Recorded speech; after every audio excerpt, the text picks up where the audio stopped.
Whoa, what's going on, YouTube folks? This is Clay with Clay's AC and Auto Repair and Clay Motion here in Grand Rapids, Michigan, and this is the Clay Way.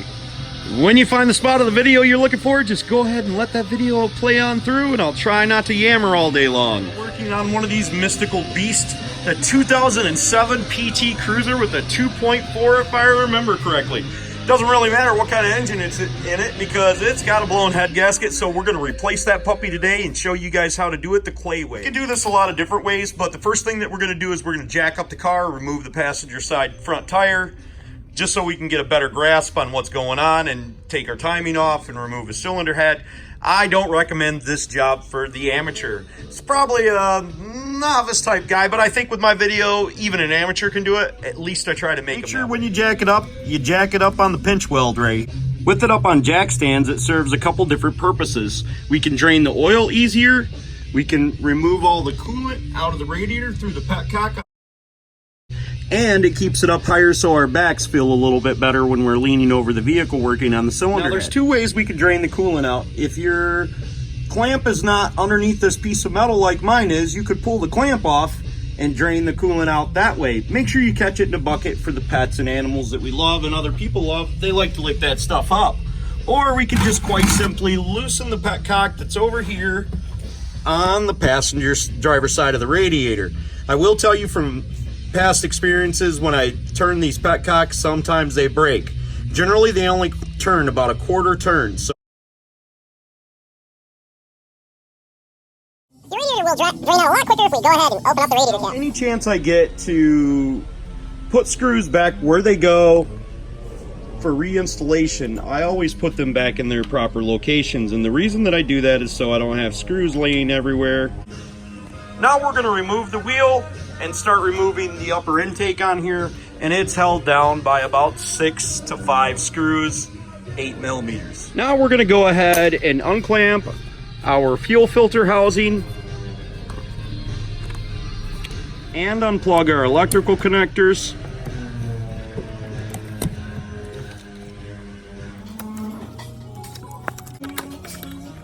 Clip down and it still does not seem to come off. Push it forward and then pull it back sharply. Now we remove the wiring harness loom holder. A pair of pliers should pull that out easily. Now we need to remove our throttle linkage, and we push in on this tab right here, and we push in on this tab right here, down here, and then we'll be able to remove the cover off of there. Removing the shifting cables will be much easier if we take a tool and pick out this right here, get that out there, and then slide the linkage right off of there. Now with our linkage exposed, we quite simply pull this up, pull that around, and we can pull off each one of our throttle cables. That allows us to easily slide the barrel down there, and then makes for removal of the intake much simpler. The last bolt to remove is a 13 millimeter that's housed on the back underneath this rubber grommet.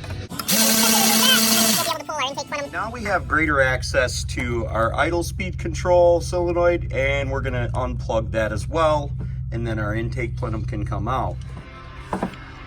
Now we're going to want to go ahead and take off the power steering cap, suck out the power steering fluid. Any hoses are difficult to remove. Just take a pair of pliers, channel locks, whatever, and spin the holes a little bit to break it free. Then you're not cramping down on that. And pull as you spin it backwards, and it will come right off.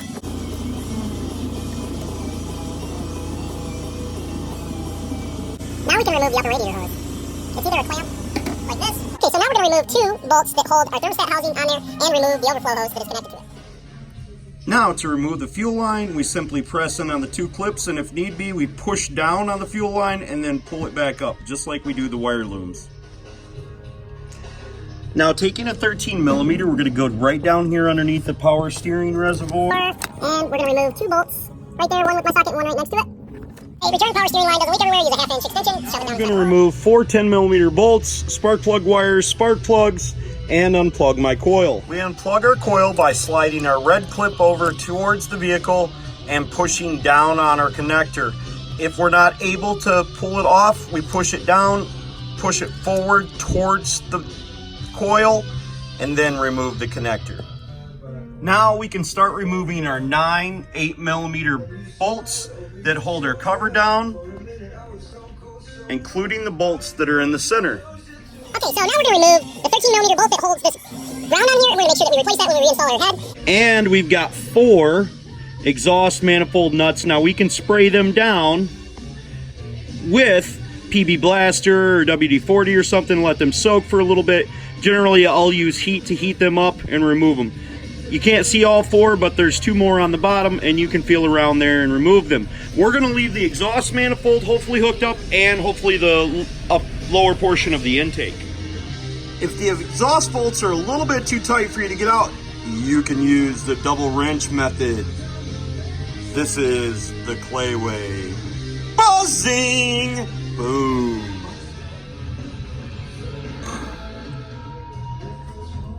I was able to undo 3 of them from above, and I will do the final one from below with an extension and a 13mm socket. Okay, so this is the way the splash shield sits in there. It's got 3 10mm bolts that hold it up into place there, and this one had a pushy right here and a pushy right there, but it only had 1 10mm in mine and 1 pushy. Okay, so now we're gonna go ahead and take a 15mm and we're gonna go clockwise, and that'll allow us to loosen up our AC belt. Returning to the underneath, we're going to go ahead and loosen up this 15mm bolt that allows our alternator to pivot. Working from the top, we've got 1 15mm bolt on the top of the alternator that needs to be loosened only, and we need to loosen this bolt here, which actually screws in and makes our alternator move back and forth, and that's how we put tension on our alternator belt. Once again, working from the right, we're going to turn this screw counterclockwise out like this until our belt tension is fully off of the belt for the alternator. That's a 13mm bolt. Simply just pull up on the belt as you're loosening the bolt, and that will slide the alternator forward. If it won't, then you just use a pry bar and pry it back. Now we're going to go ahead and remove the 19mm center bolt to the harmonic balancer, and more than likely we're going to be reinstalling this once we take the harmonic balancer off. Okay, once we've got the center bolt out, we need to use a puller to remove it, pull it out. If you have the puller style like mine, I'm going to use this pin.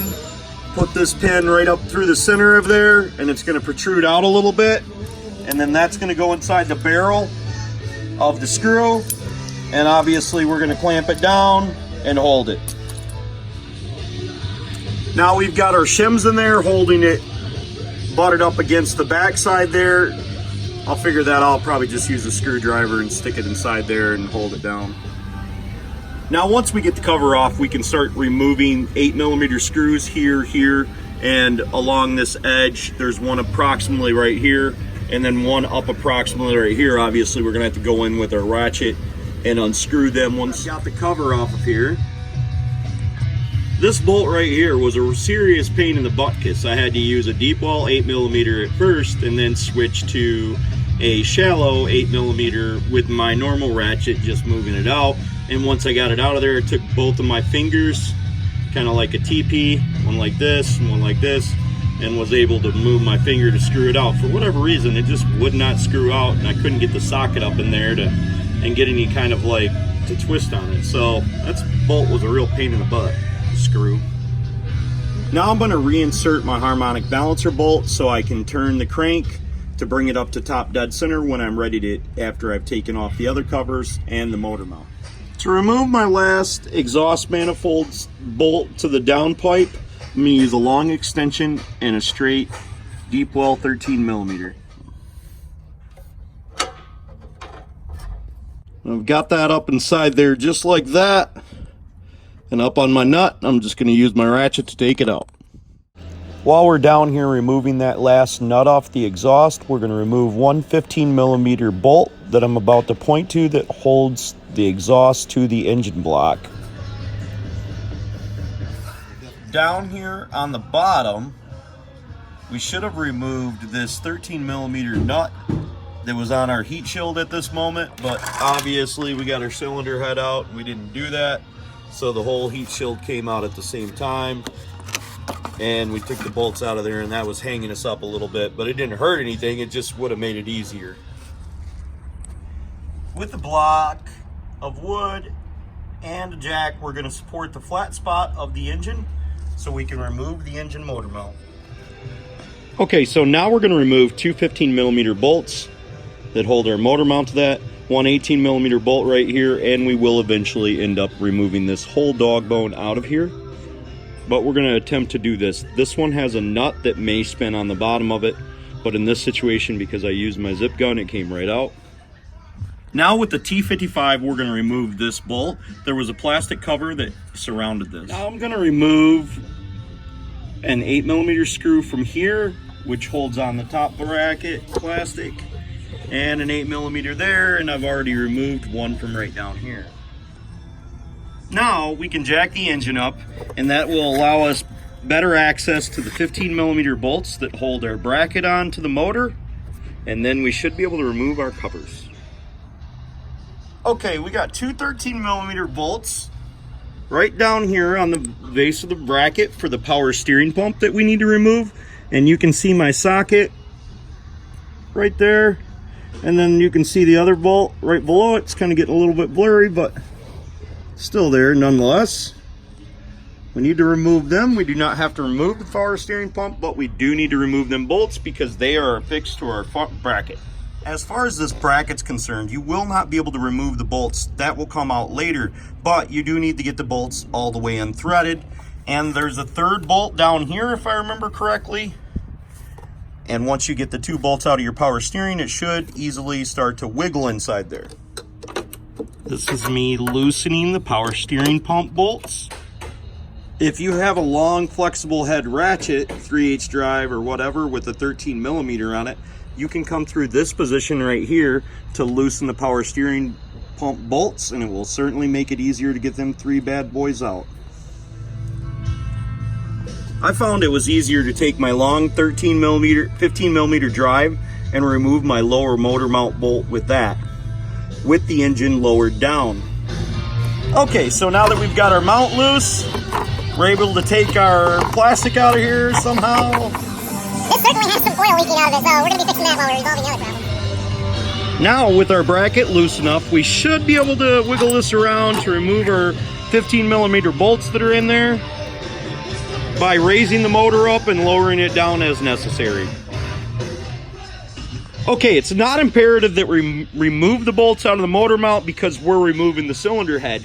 If we were going to just do the timing when we weren't going to remove the cylinder head, we'd have to remove the third bolt from the power steering pump, which we may still have to do because I believe it's connected to the cylinder head itself.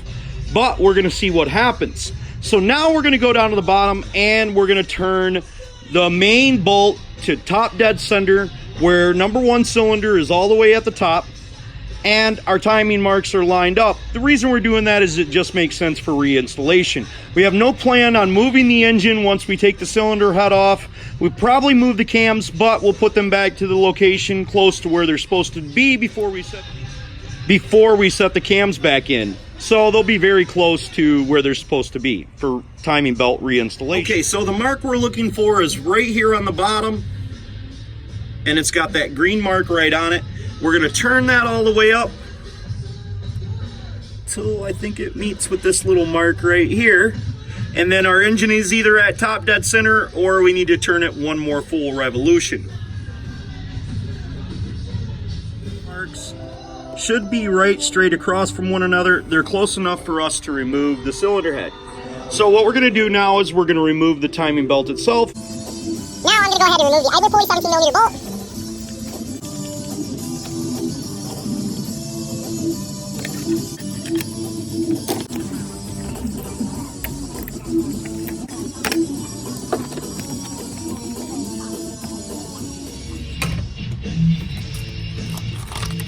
I couldn't pull my clips up for my injectors, so I just stuck a screwdriver underneath there and was able to pop them off and then pull them out. Sometimes you have to push down and then pull up.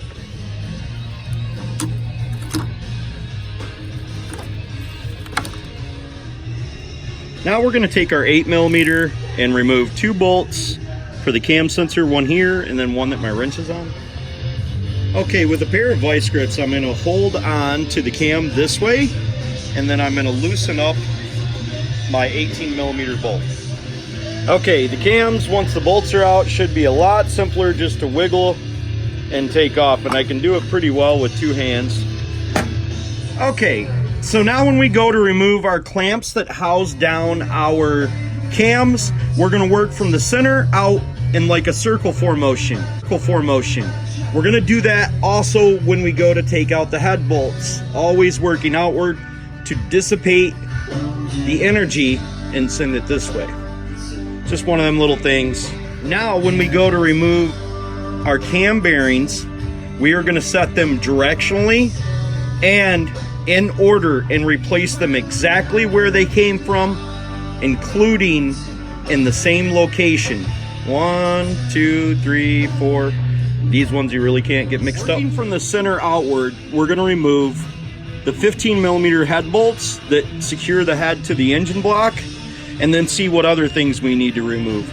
We remove them going like this, like this, like this, so forth, to transfer energy outward.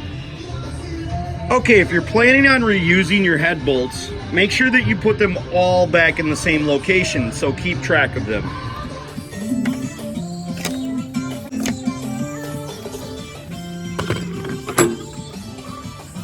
Now that allows us the ability to take out the 8mm bolts that hold our cover to the cylinder head. There's probably one down here somewhere too.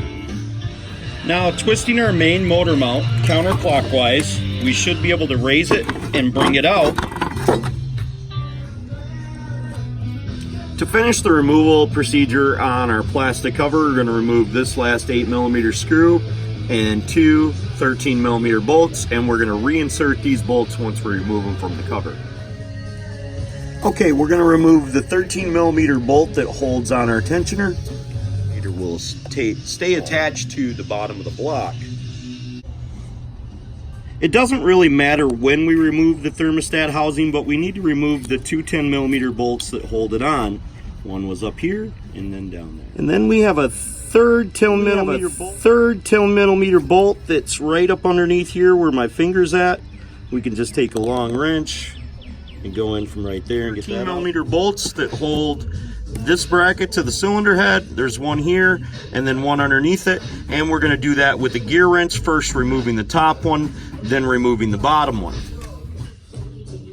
To gain easier access to this side of the engine, we can remove the air filter. It simply is on rubber pushies and just sits right down there in the bracket.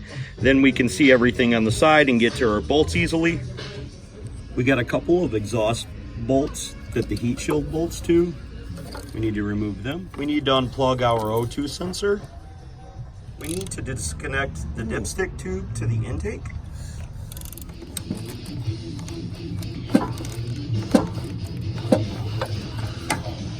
Now we need to take and get an assistant to help us raise the cylinder head with the intake still attached. We're going to move it forward. We've taken a pry bar and we pried apart our exhaust, so it's released off the cylinder head. You might be able to lift it up by yourself. I'm going to have someone help me though.